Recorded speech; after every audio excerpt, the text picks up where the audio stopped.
அந்த ஊர்ல என்ன நடக்குது அப்படின்றது தான் இந்த கதை.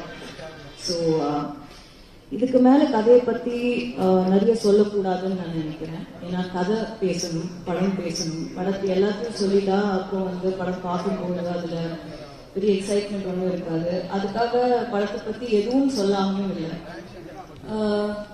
ஒரு விளையாட்டுனா என்ன, விளையாட்டு வினையா முடிஞ்சா என்ன ஆகும் அப்படின்றது தான் இந்த படத்தோட க்ரக்ஸ். விஷ்ணு ரங்கசாமி அவங்க தான் இந்த படத்தோட ரைட்டர், சினிமாட்டோகிராஃபர். அவங்க எனக்கு 2 கதை சொன்னாங்க. ஃபர்ஸ்ட் நான் படம் பண்ற ஒரு ஐடியா இல்லை.